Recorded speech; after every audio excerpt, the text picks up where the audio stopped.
Товарищи, рабоче-крестьянская революция, о необходимости которой все время говорили большевики, совершилась.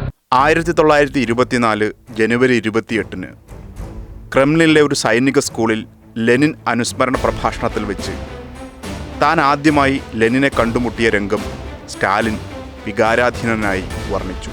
ജോർജിയയിൽ ഭരണകൂട വിരുദ്ധ സമരങ്ങളിലും മറ്റും പങ്കെടുക്കുന്ന കാലത്താണ് റഷ്യയിൽ ലെനിൻ എന്നൊരാളുണ്ടെന്നും അയാൾ വലിയ പ്രാസംഗികനാണെന്നും രാഷ്ട്രീയ നേതാവാണെന്നും ഞാൻ അറിയുന്നത്. എങ്കിൽ പിന്നെ അയാളെ ഒന്ന് കാണാമല്ലോ എന്ന് കരുതി നടന്നും വണ്ടി കയറിയും മോസ്കോയിൽ ഞാൻ എത്തിച്ചേർന്നു. അവിടെ ഒരുപാട് അന്വേഷിച്ച ശേഷം ലെനിൻ പ്രസംഗിക്കുന്ന ഒരു വേദി കണ്ടുപിടിച്ചു.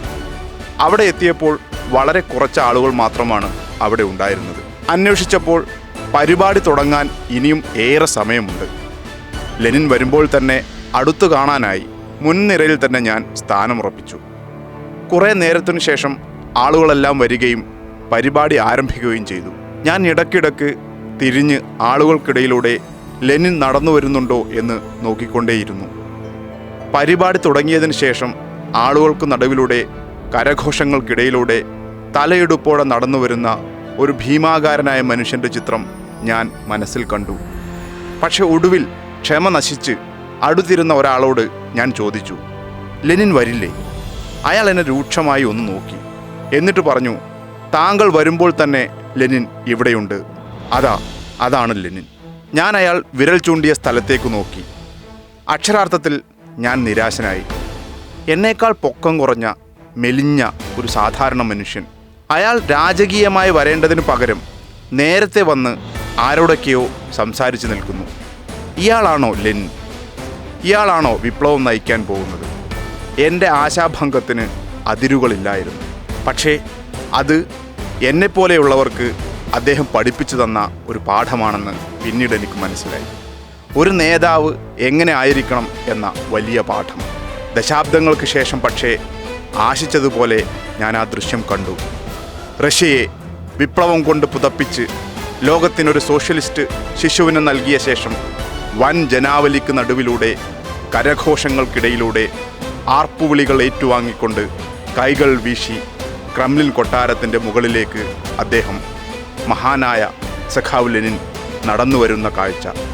അതെ, അദ്ദേഹത്തിനല്ലാതെ മറ്റാർക്ക് സാധിക്കുമായിരുന്നു അത് തന്നെയായിരുന്നു ലെനിൻ.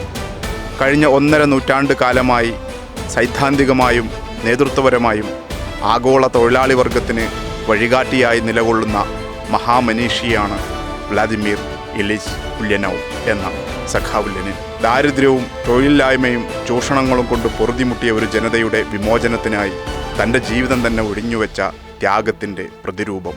ലെനിൻ്റെ ശബ്ദം കേട്ടിട്ടുണ്ടോ? മനുഷ്യമോചന ശബ്ദം, തൊഴിലാളികളുടെ മോചന ശബ്ദം, പടയാളികളുടെ കാഹളഗാനം എന്നെഴുതിയ കവിവാക്യം അത്രത്തോളം തന്നെ പ്രാധാന്യവും ഉള്ളതായിരുന്നു. 20-ാം നൂറ്റാണ്ട് കണ്ട ഏറ്റവും മഹാനായ മനുഷ്യനായിരുന്നു വി.ഐ. ലെനിൻ. ലോകത്തെ ഏറ്റവും അധികം സ്വാധീനിച്ച വ്യക്തികളിൽ ആദ്യ പേരുകാരൻ, ഒക്ടോബർ വിപ്ലവത്തിൻ്റെ നായകൻ, ലെനിനിസത്തിൻ്റെ ഉപജ്ഞാതാവ്, സോവിയറ്റ് യൂണിയൻ്റെ ആദ്യത്തെ അധ്യക്ഷൻ എന്ന നിലയിലെല്ലാം അദ്ദേഹം ലോകപ്രശസ്തനാണ്. നൂറ്റാണ്ടുകൾ നീണ്ട സാർ ചക്രവർത്തി ഭരണം അവസാനിപ്പിച്ച് ലെനിൻ സോവിയറ്റ് യൂണിയൻ എന്ന ബൃഹത്തായ രാഷ്ട്രത്തിന് രൂപം നൽകി. കാറൽ മാർക്സ്, ഫ്രെഡറിക് ഏംഗൽസ് എന്നിവരുടെ കമ്മ്യൂണിസ്റ്റ് ആശയങ്ങൾക്ക് 1917 റഷ്യൻ വിപ്ലവത്തിലൂടെ മൂർത്തരൂപം നൽകുകയായിരുന്നു മഹാനായ ലെനിൻ. 1870 ഏപ്രിൽ 22 ലെനിൻ റഷ്യയിൽ ജനിച്ചു. പിതാവ് നിക്കോളാവിച്ച് ഉല്യനോവ് ഒരു സ്കൂൾ ഇൻസ്പെക്ടറായിരുന്നു. മാതാവ് മരിയയും അധ്യാപികയായിരുന്നു. 1886 ലെനിൻ്റെ പിതാവ് രോഗം മൂലം മരണമടഞ്ഞു. അടുത്ത വർഷം അദ്ദേഹത്തിൻ്റെ മൂത്ത സഹോദരൻ അലക്സാണ്ടർ ഉല്യനോവ് സാർ ചക്രവർത്തിക്കെതിരെ തീവ്രവാദി പ്രവർത്തനങ്ങൾ ഏർപ്പെട്ടതിന് വധശിക്ഷയ്ക്ക് വിധേയനാക്കപ്പെട്ടു. കാൾ മാർക്സിൻ്റെ കൃതികളോട് ലെനിൻ അടുപ്പിച്ചത് ഈ സഹോദരനായിരുന്നു. അദ്ദേഹത്തിൻ്റെ സഹോദരിയെ അന്ന് നാടുകടത്തുകയുണ്ടായി. ഈ സംഭവ വികാസങ്ങളാണ് ലെനിനെ ഒരു വിപ്ലവകാരിയായി മാറ്റിത്തീർത്തത്. റഷ്യയിൽ മാത്രമല്ല, ലോകത്തെമ്പാടുമുള്ള തൊഴിലാളി വർഗ മുന്നേറ്റത്തിനായി കൊമിൻഡേൻ സ്ഥാപിച്ചതും പോരാട്ടങ്ങൾക്ക് അന്ത്യമില്ല, വിപ്ലവകാരികൾക്ക് വിശ്രമമില്ല എന്ന മാർക്സിസ്റ്റ് ആശയത്തിന് അടിത്തറ പാകിയതും അദ്ദേഹമായിരുന്നു. അടിച്ചമർത്തപ്പെട്ട, അടിമകളെന്ന് മുദ്രകുത്തപ്പെട്ട മർദ്ദിത കോടികളുടെ പുതുയുഗപ്പിറവി അദ്ദേഹത്തോളം സ്വപ്നം കണ്ട മറ്റൊരാൾ ഉണ്ടാകുമോ എന്ന് തന്നെ സംശയമാണ്. മുതലാളിത്ത ശക്തികളും വലതുപക്ഷ ചേരിയും ചേർന്ന് തകർക്കാൻ ശ്രമിച്ച പ്രത്യയശാസ്ത്രത്തെ സമരമുറകളുടെ പരമാചാര്യനായി നിന്നുകൊണ്ട് ആത്മധൈര്യത്തോടെ അതിജീവിച്ച ഈ മനുഷ്യനെയല്ലാതെ മറ്റാരാണ് ഇക്കാലത്ത് സ്മരിക്കപ്പെടേണ്ടത്? രക്തരൂക്ഷിതമായ പോരാട്ടങ്ങളിലൂടെ മാത്രമേ വിപ്ലവം നടക്കൂ എന്ന് ചിന്തിച്ചിരുന്ന ഒരാളായിരുന്നില്ല അദ്ദേഹം. തങ്ങൾക്കെതിരായ ഏതൊരു പ്രത്യയശാസ്ത്രത്തെയും അപകീർത്തിപ്പെടുത്തി ഇല്ലാതാക്കുകയെന്ന നീചമായ സാമ്രാജ്യത്വ അജണ്ടയാണ് മുതലാളിത്ത കൂലിയെഴുത്തുകാരിൽ നിന്നും കാണപ്പെടുന്നത്. ത്രിപുരയിൽ ലെനിൻ പ്രതിമ തകർക്കപ്പെട്ടപ്പോൾ കേരളത്തിൽ അത് ആഘോഷിച്ച കോൺഗ്രസുകാർ തിലകൻ മുതൽ നെഹ്റു വരെയുള്ളവർക്ക് ലെനിൻ ആരായിരുന്നു എന്ന് വായിച്ചു പഠിക്കുക തന്നെ വേണം.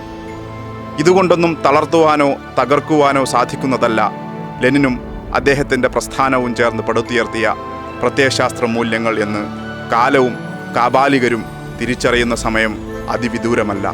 എല്ലാത്തിനെയും കച്ചവടവൽക്കരിച്ച മുതലാളിത്ത കമ്പോള സംസ്കാരം തങ്ങളുടെ അധികാരങ്ങളും പദവിയും അരക്കിട്ടുറപ്പിക്കുന്ന ഈ വേളയിൽ ലെനിനിസത്തിൻ്റെ പ്രസക്തി അത്രമേൽ വലുതാണ്.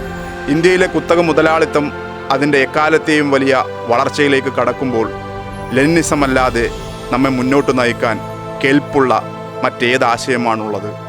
വയലാറിൻ്റെ കവിത പോലെ ഇന്ത്യയോർക്കും ലെനിനെ, മനുഷ്യൻ്റെ കണ്ണിൽ ബാഷ്പം നിറയുമ്പോഴൊക്കെയും ഇന്ത്യയോർക്കും ലെനിനെ, വിലങ്ങുകൾ വന്നു കൈകളിൽ വീഴുമ്പോഴൊക്കെയും ഇന്ത്യയോർക്കും ലെനിനെ, പടിഞ്ഞാറ് ഗന്ധകപ്പുക പൊങ്ങുമ്പോഴൊക്കെയും ഇന്ത്യയോർക്കും ലെനിനെ, വിയറ്റ്നാമിൽ നിന്ന് ഗദ്ഗതം കേൾക്കുമ്പോഴൊക്കെയും ഇന്ത്യയോർക്കും ലെനിനെ, സയൻസിൻ്റെ യന്ത്രപക്ഷി പറക്കുമ്പോഴൊക്കെയും ഇന്ത്യയോർക്കും ലെനിനെ, മനുഷ്യൻ്റെ മുന്നിൽ ദൈവം മരിക്കുമ്പോഴൊക്കെയും.